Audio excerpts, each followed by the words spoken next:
कहानी स्टार्ट होती है फोर्ट ग्रेली अलास्का में। एक यूएसए आर्मी लॉन्च साइट है जहां से एंटी बैलिस्टिक मिसाइल लॉन्च किए जा सकते हैं। ये मिसाइल्स उन न्यूक्लियर वॉरहेड को निशाना बनाते हैं जो हवा में ही डिस्ट्रॉय किए जा सकें ताकि वो ग्राउंड तक ना पहुंच पाएं। एक नॉर्मल दिन होता है फोर्ट ग्रेली में जब एक ICBM international ballistic missile USA के एयर स्पेस में डिटेक्ट होती है।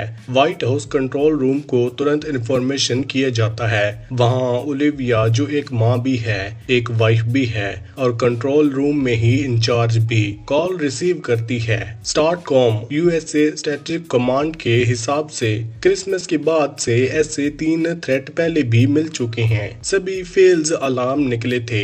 एक बार तो एक फ्लॉक ऑफ बर्ड्स यानी कि पंखियों का झुंड उनको मिसाइल समझ लिया गया था, इसलिए कंट्रोल रूम पहले इसको एक मॉडरेट इमरजेंसी की तरह ट्रीट करता है। लेकिन थोड़ी देर बाद कंफर्मेशन मिलता है कि ये एक रियल आईसीबीएम है। अब प्रोटोकॉल शुरू करना पड़ता है। अगर तुम्हें ये सब कुछ टेक्निकल लग रहा हो तो सिंपल शब्दों में समझाऊं। कोल्ड वॉर के बाद सेंचुरीज ने डिसाइड किया था कि अपनी न्यूक्लियर वेपन को लिमिट रखा जाए, लेकिन आज के टाइम में वो रूल ज्यादा फॉलो नहीं होता। अगर कोई आईसीबीएम अमेरिकन पर अटैक करे तो इसका मतलब होता है सीधा वार डिक्लेयर करना, और ऐसे अटैक से तबाही का लेवल अनइमेजिनेबल होता है। मिसाइल के टारगेट लोकेशन कैलकुलेट की जाती है और निकलता है शिकागो यूएसए का एक सबसे इम्पोर्टेंट सिटी। अब president secretary of defence Baker, स्टार्टकॉम जनरल ब्रैडी और deputy national security adviser Jake एक इमरजेंसी कॉल पर आते हैं। उनके पास सिर्फ 90 मिनट हैं मिसाइल ग्राउंड हिट करने से पहले कुछ दिखाने के लिए। सबसे पहला प्लान था 2 ग्राउंड बेस्ड इंटरप्टर्स भेजना। ये बेसिकली एंटी बैलिस्टिक मिसाइल्स होते हैं जो एनिमी मिसाइल को हवा में ही डिस्ट्रॉय कर देते हैं ग्राउंड तक पहुंचने से पहले ही। 2 GBIS लॉन्च किए जाते हैं, लेकिन एक मिसाइल फेल हो जाती है और दूसरी टारगेट पर कोई इंपॉर्टेंट इम्पैक्ट नहीं डालती।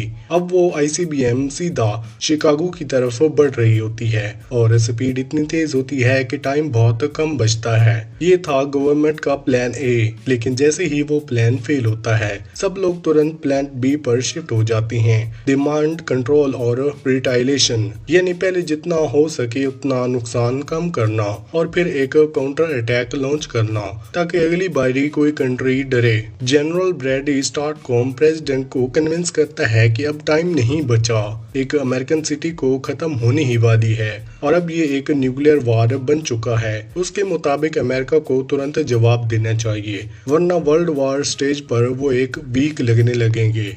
इसी दौरान एक और टर्म यूज होती है, COG list, central of gravity list. इसके जरिए टॉप लीडर को एक सीक्रेट बंकर में एवोकेट किया जाता है, लेकिन आम लोगों के लिए कोई न्यूक्लियर प्लान नहीं होता। ये पार्ट फिल्म का एक इमोशनल लेयर दिखाता है जब लीडर भी इंसान ही लगने लगते हैं, उनके पर्सनल इमोशन और फियर के साथ।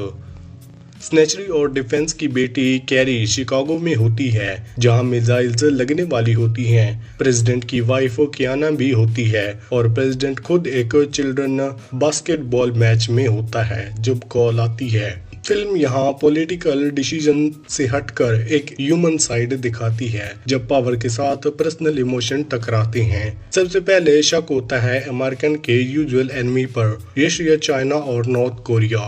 रशिया पहले सस्पेक्ट बनता है क्योंकि उनका एक मिलिट्री सबमरीन शैडो गायब हो गया था जब आईसीबीएम डिटेक्ट होती है। अगर अमेरिकन रिट्रायल करता है तो सबसे कन्वीनियंट टारगेट भी रशिया ही होता है, लेकिन जैक बेरोटन रशिया के फॉरेन मिनिस्टर से बात करता है और वो डिनाई करता है कि उनका इस अटैक से कोई लेना देना नहीं है।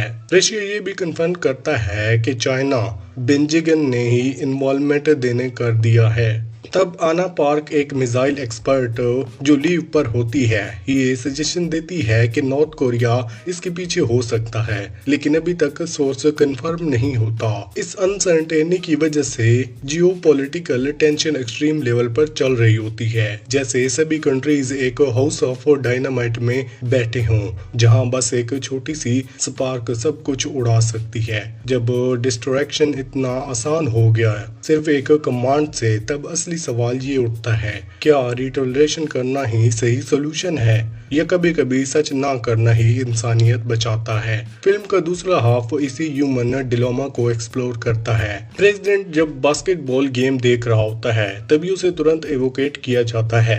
उसे एक कार में बिठाया जाता है जो उसे एयरक्राफ्ट तक ले जा रही होती है ताकि उसे बंकर पहुंचाया जा सके। कार के अंदर डिप्टी आर्मी ऑफिसर रवीज एक इमरजेंसी प्रोटोकॉल इनिशिएट करता है। वो प्रेसिडेंट को एक काउंटर स्ट्राइक कैटलॉग दिखाता है, एक तरह का चार्ट जिसमें अटैक ऑप्शंस दिए होते हैं।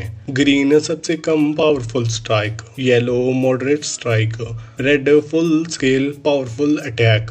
प्रेसिडेंट थोड़ा कंफ्यूज्ड और हेल्पलेस लगता है। जैक बेरेंटन उसने कंफर्म किया था कि रशिया और चाइना का इस अटैक से कोई लेना देना नहीं, लेकिन जनरल ब्रैडी इंसिस्ट कर रहा होता है कि रिटेलिएशन जरूरी है वरना ज्यादा नुकसान हो सकता है। प्रेसिडेंट थोड़ा सार्कास्टिक टोन में रिवीज से कहता है, ये प्लान तो डिनर में मेन्यू लग रहा है, और उससे पूछता है तुम्हारा सजेशन क्या है। रिवीज कोल्डी जवाब देता है, जोन्स पर मैक्सिमम अटैक करो। ये बेसिकली एक मैसिव रिटेलिएशन प्लान होता है जिससे पूरा वर्ल्ड एक और वार के एज पर आ सकता है। प्रेसिडेंट एक पल के लिए रुक जाता है। उसके हाथ लिटरली उस रेड बटन के पास होते हैं जो दुनिया को तबाह कर सकता है। वो अपनी वाइफ जो कियाना में होती है उसको कॉल करता है, लेकिन कॉल बीच में ही कट हो जाता है। ये मूवमेंट से पॉलिटिकल नहीं बहुत ह्यूमन लगता है। एक आदमी जिसके कदमों पर एक देश का बोझ है, पर दिल में एक पति और इंसान का डर भी है। उसे डिसीजन लेना होता है, लेकिन जब वो बोलने लगता है फिल्म एकदम से कट हो जाती है। कोई क्लियर आंसर नहीं मिलता, क्या उसने बटन दबाया या उसने रोक गया। ये सब वीवर के इमेजिनेशन पर छोड़ दिया जाता है। फिल्म का एंडिंग इसी में खूबसूरत है। ये हमें ये नहीं बताता कि मिसाइल शिकागो को हिट किया या फिर नहीं।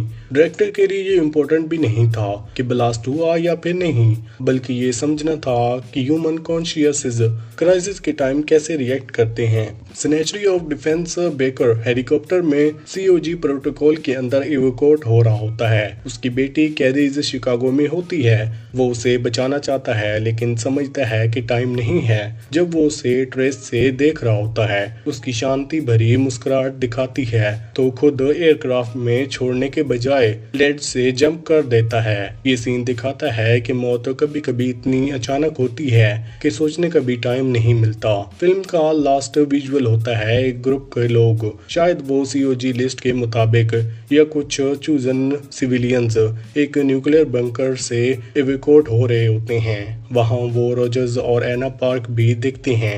एक यूएस सोल्जर जमीन पर घुटनों के बल गिरता है, पूरी तरह थक चुका, हॉरर से भरा हुआ। हाउस ऑफ डायनामाइट यहीं पर खत्म होती है। अगर आपको वीडियो अच्छी लगी तो वीडियो को लाइक करके चैनल को सब्सक्राइब लाजमी करना। Thanks for watching.